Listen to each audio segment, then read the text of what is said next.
Hello. Let's continue to discuss about the fall of man.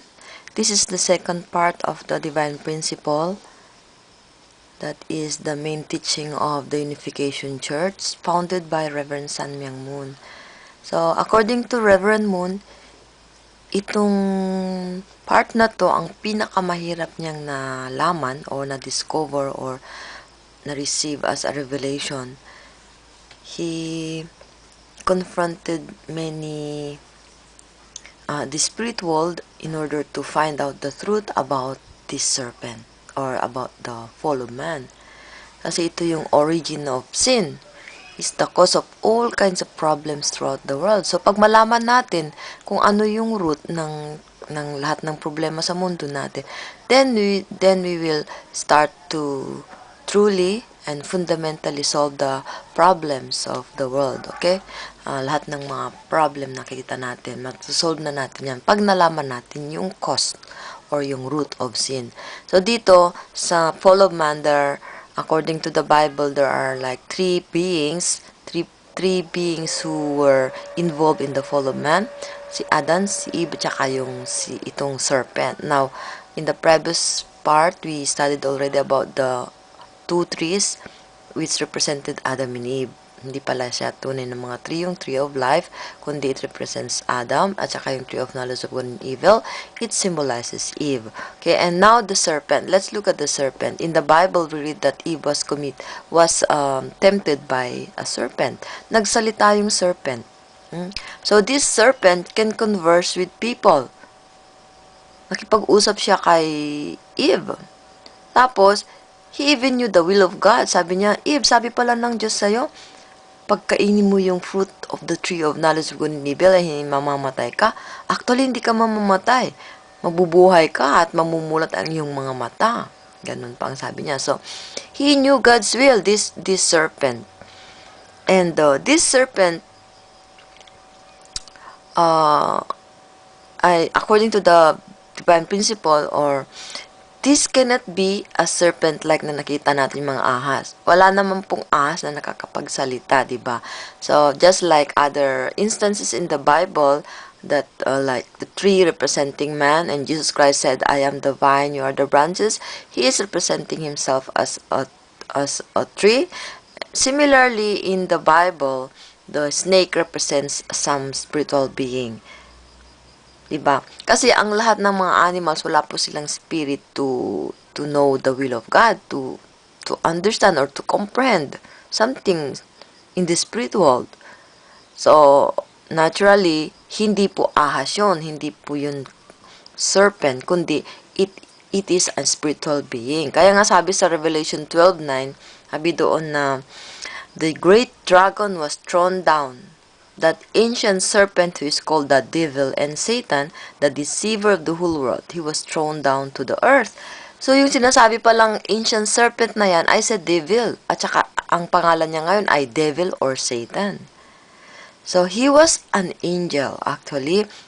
The ancient serpent was angel, diba? So, sino yung Satan na sinasabi natin?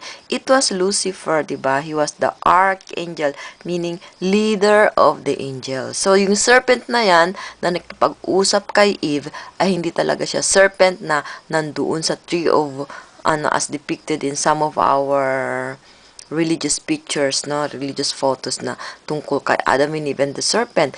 It was an angel. And even the leader of an angel. Ano ba yung Lucifer? Lucy means light, which symbolizes truth. Tapos yung fer means holder. Lucifer is the holder of knowledge. He is teaching Adam and Eve. So he was conversing with Eve at that time.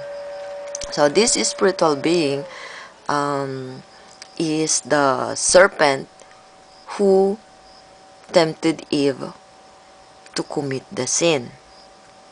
And he is transcendent of time and space also. Kasi until now, buhay pa tong spiritual being, buhay pa tong serpent na to, continuing to dominate people and encouraging people and pushing people and convincing people to do His will.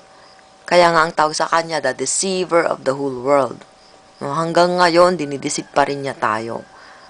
And it's not easy for us to overcome him kasi hindi natin siya kilala. So, dito sa chapter na to, dito sa discussion na to, we will understand who is this spiritual being. This spiritual being who was an archangel who deceived Eve. So, malalaman natin dito kung ano ang ginawa niya, ano ang ginawa nilang kasalanan, and from that knowledge, we can find a solution. No, we can also present the right solution for whatever problems we have as individual or in a family, in society, nation, and the world.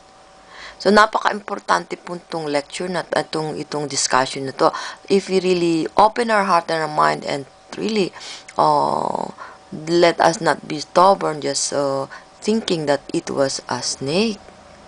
Kasi scientifically, it cannot be snake kasi wala pong nakakapagsalita ng snake at saka walang snake na may spirit to understand the will of God and to know the will of God.